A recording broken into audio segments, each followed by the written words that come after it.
Chairman. First of all, good afternoon to everyone. It's unusual for me to get up at 4:45 to get here, and I see that I got here so late that I'm registered to be the last speaker or the next to the last.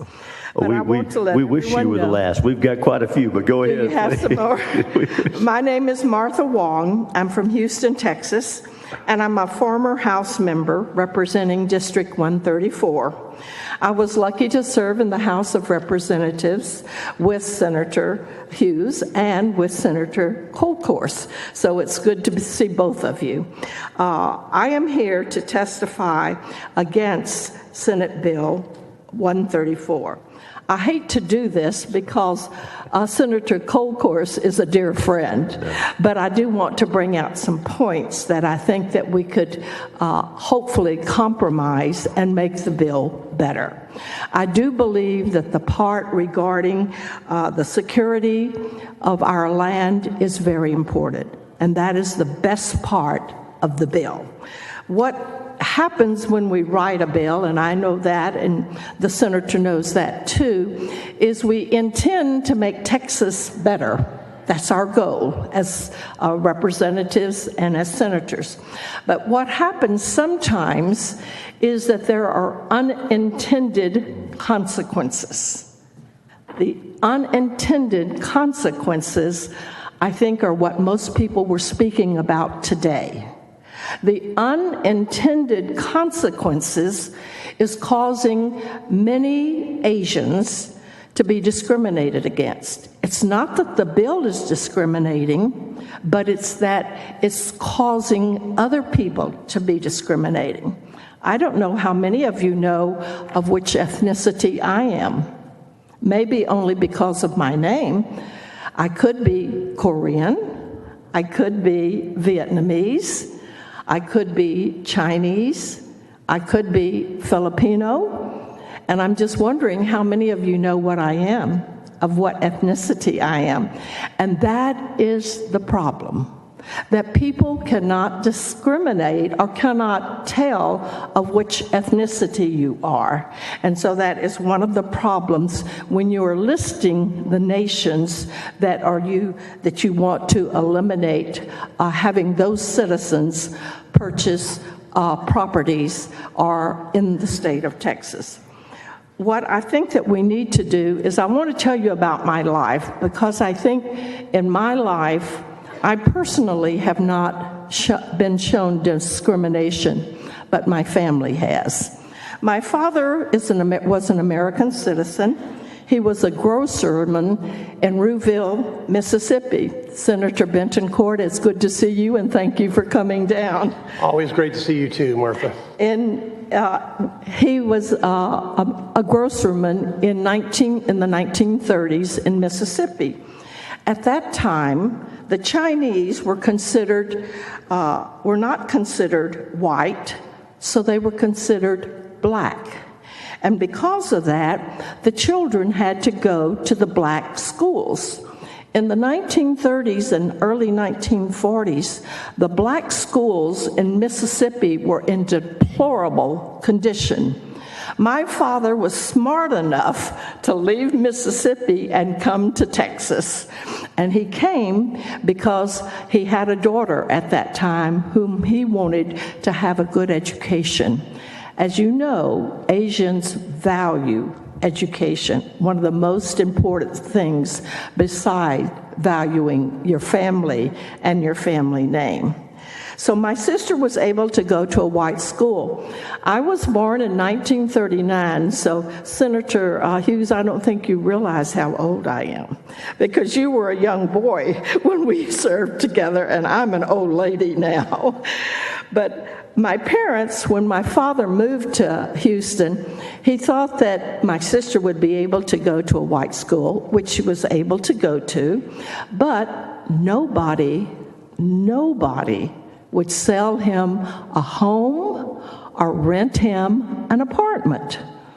Therefore, and that was discrimination, okay? Therefore, my father and our family had to live in the storeroom of our grocery store. I was born shortly after that, and for the first 6 years of my life, I lived in the storeroom of my father's grocery store. We had 2 beds there, one for my parents and one for my 2 sisters and me. We lived in that storeroom where we had boxes of groceries that were stacked to the ceiling because that's where we had to store the extra groceries that were coming in. Luckily, I was able to finish school in Houston, Texas. I graduated from the University of Texas. I have a master's and a doctor's degree from the University of Houston. And when I married, I was able to live with my in-laws for 5 years until my 3rd child was born. Then we moved into Meyerland, which is a wonderful part of Houston. But I did not realize in the 1960s or 1959, one of my friend's parents tried to build a home in Meyerland.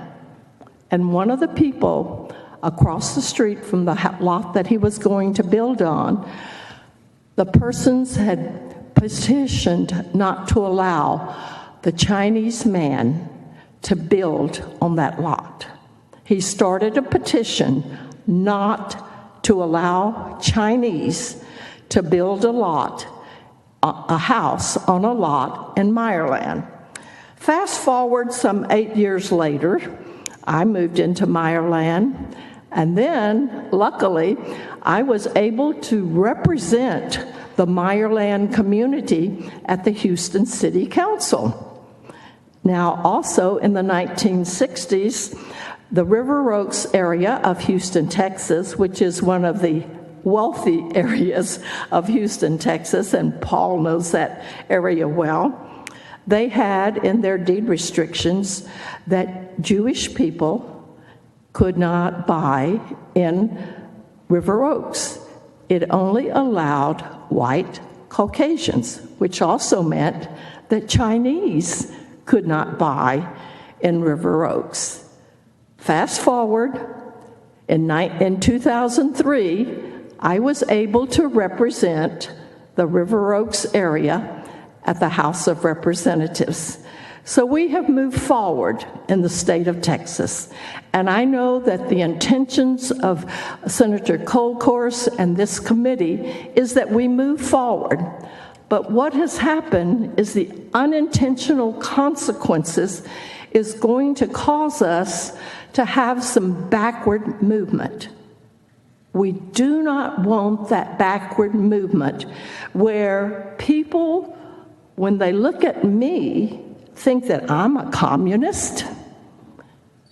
That is what is happening. There are people, I live in the high rise in Houston, Texas. Across the street from me, across the freeway, is the Viatopia restaurant. The woman at the Viatopia restaurant, the owner, was told to go home. Go home. That was during the COVID period when people were being very discriminating against Asians because of the Wuhan Chinese concern about the virus. And I do not want that virus any more than anyone else does. So that's the unintended consequences, not that Senator Colcourse or anybody else wants to discriminate against Asian Americans. I know you guys too well to know that that's not your intent. But the unintended consequences is what everyone has been talking about. I would recommend that you look at your bill very closely, and I know that there is a bill in the House, House Bill 1075. House Bill 1075 by Harris. And it tries to do basically the same thing that Senate bill is trying to do, but the wording is different. And they're using wording that says foreign nations. In fact, I don't understand why Canada, England, or any other country needs to buy farmland in the United States, not just the enemy countries. And I would highly recommend that you look at the wording of the other bill, 1075, and see if you can do that to help people who unintentionally will be discriminated against. I have seen it in my lifetime, and many people here today have testified to that. The best thing that has happened because of this bill is that we had, how many people testified today? 139 is what I was told. About 129 of them were against the bill. It's the first time that I have ever seen so many Asians in the State House. That's the good part. Asians are being a part of the political process, which I have been trying to do for years. I have been doing that for years, and if you remember Steve Ministeri, when he was the chairman of the Texas Republican Party, he came to me and said, Martha, you need to start the Asian Americans Assembly to get Asian Americans involved in the political process. The chairman asked me to do that. I did that, and now we have chapters in Austin, in Dallas, in San Antonio, and in Houston. And so I started at the asking of Steve Ministeri to start the Texas Asian American Assembly, and I have done that. We are working very hard to involve the Asians in the political process. We are working very hard to get them to come into the Republican Party. Other people are saying the Republicans do not like the Chinese. Come to our party. That is happening. It is unfortunate, but they are using this bill to convince people that they are victims. And so I urge you to look at the wording very closely. I know you have a time to still work on the bill, and I urge you to do this. I am 100% for protecting our land here. I think that's very important. I know that. And I urge you to consider the language regarding the nations. Thank you so much, Senator, for your work. Thank you for waking up the Asian community, because you have done that, and that's very important. And thank you, Senator Hughes, for your service and your leadership. And to my dear friend, Senator Bittencourt, whom I greatly admire, and as those of you who don't live in Houston know that he is greatly admired in our area. So thank you for coming down to hear me. I appreciate it. Thank you so much. Representative Wong, thank you. I think Senator Betancourt has a question for you. Well, and Martha, first off, I just want to say to Senator Kolkhorst and the members that are here, you were for property tax relief 20 years ago when it wasn't cool, okay? And you have been at the forefront of many good issues over your lifetime, and you're also very well respected in H-Town as well. And I appreciate your good words of advice. Okay, as always, Martha. But I wanted everyone here to know that 20 years ago, one of the people that met Lieutenant Governor Patrick and I when we got off the bus was Martha Wong, representative. Thank you so much. They brought a busload to hear the bill. It did not pass, but I know you all are working on it now, and I really appreciate that. Thank you so much. Thank you.